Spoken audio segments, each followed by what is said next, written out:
When it comes to Shedeur Sanders, we saw a freshman that rose to the occasion, showed leadership, was able to step up in throws despite lots of pressure from opposing defenses. But he kept his head up. He didn't quit. He didn't complain.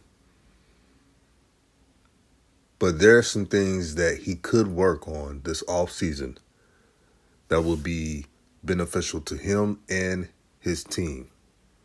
And I'll chime in.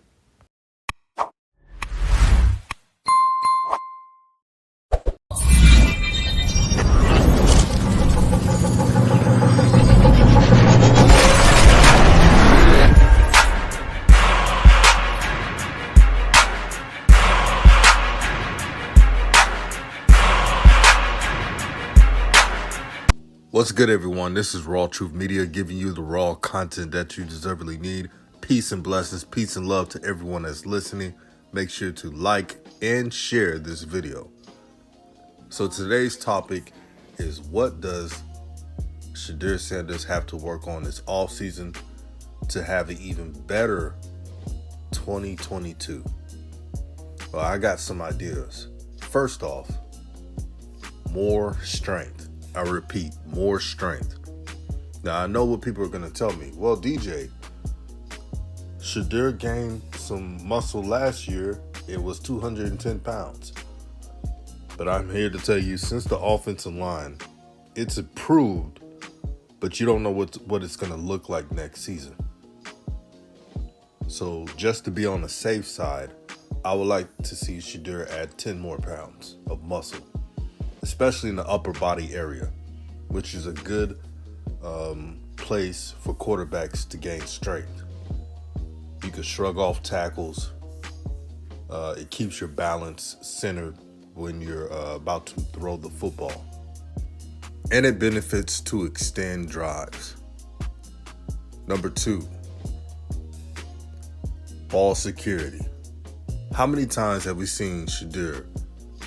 He's trying to make nothing into something, moving around, reading the coverage, and then the ball is out and it's curved. For the betterment of this offense, for Shedeur to not have empty possessions, he must hold on to the ball at all costs. And if he runs out of the pocket, he must tuck it in. If I was Jackson State, I'll have Shedeur talk with Coach Fleet, since he's a running back coach, and give him pointers on tucking the ball, holding the ball. I think it will go a long way, and it will eliminate some of those fumbles, especially in costly drives. Because I get annoyed. I like Shedeur's game, but one thing that gives me a headache is when he runs the ball. I'm nervous because I don't know if he's going to fumble the ball. The ball's a little bit out. It's a little bit loose.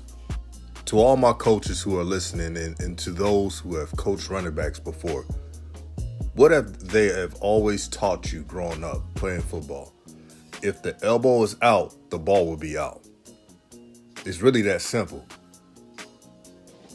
Fundamentals. You see Shedeur running the ball, the elbow is out. And that's a spell for trouble. And it's not only out, but it's moving. Herky-jerky, it's just moving around. And that's why I suggested that he should work with the running back coach just on the side, or just on some tips on ball security. The elbow must be tucked in. Into skin, that's what they say, into skin, tucked in, safe and sound, to prevent the turnovers. And if Shedeur works on that, the JSU's going to have more drives and more points on the board. Because there was a lot of times when Jackson State was about to score, and then it was a costly fumble. Now, credit to Shedeur. He didn't keep his head down after a turnover. He was disappointed like any young man, but he never allowed it to affect his game. And I know Shedeur Sanders have a lot of haters because they judge him not on his play, but on assumptions. Just because he's Coach Prime's son, they believe everything is handed to him, that he didn't work for it, that he's a spoiled kid, which is a lie. Yes, his father look out for his sons. That's what every father's supposed to do, no matter if you're rich or not. But they hated on this young man all season. He's won FCS Freshman of the Year. They were still hating on him. Jealousy or something. And some of the people that hate on Shedeur Sanders, their favorite players are not even close to being as good as him. That's the sad part. It'll be like this, and this is the example. They'll hear Shedeur on the interview, and he's confident. He's just like his father. They will say, oh, he needs to be humbled. He's too cocky.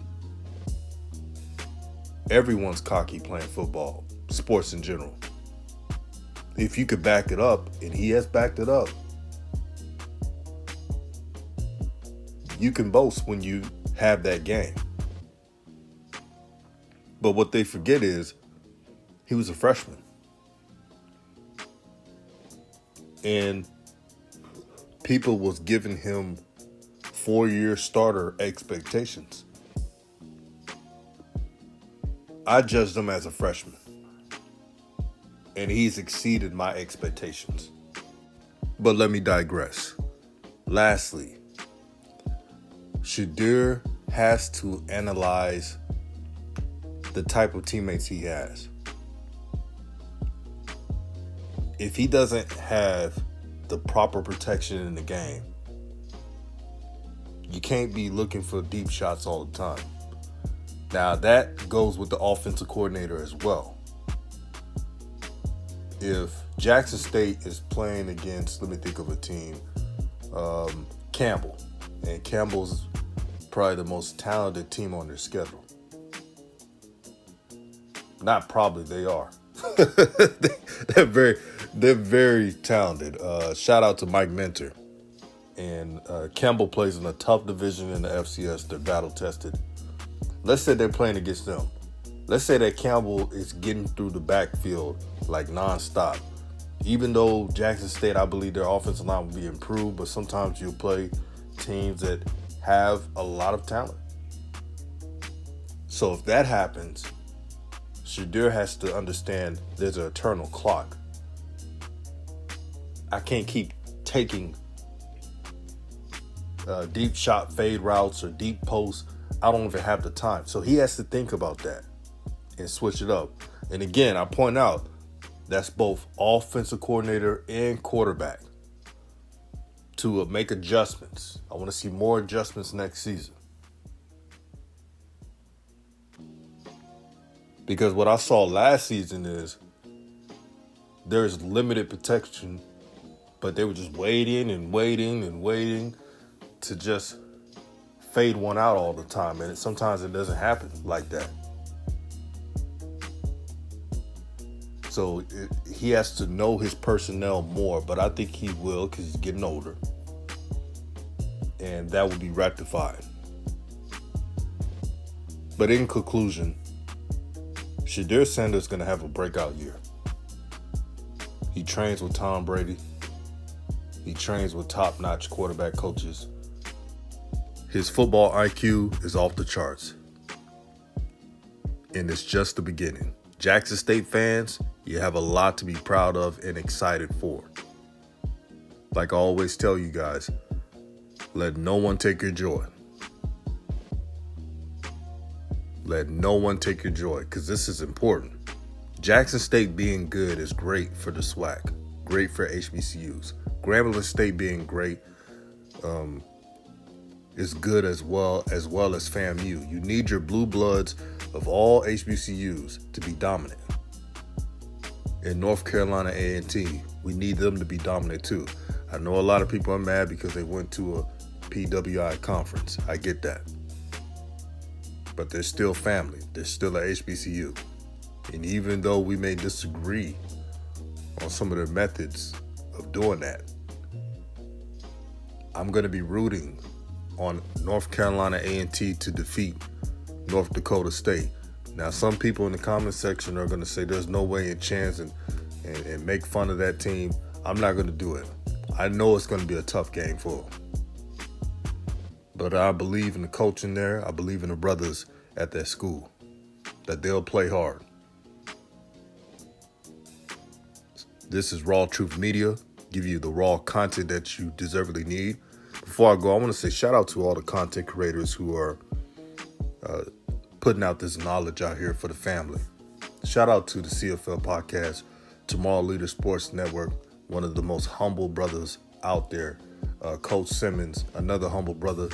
Texas homie. Shout out to the Texas natives on YouTube. Hoop Jargon, another Texas native living in the West Coast. Shout out to you. SWAC Buzz, subscribe to his channel. Loves the SWAC. Went to Jackson State. It's all about our people. Subscribe to him again. HBCU Spotlight. HBCU Game Day. The pregame show. And the 1400 Tiger Talk. And the family out there, man. Subscribe to those channels. Show love to them. This is what it's all about, the HBCU Renaissance. This is a wonderful time, and I'm out.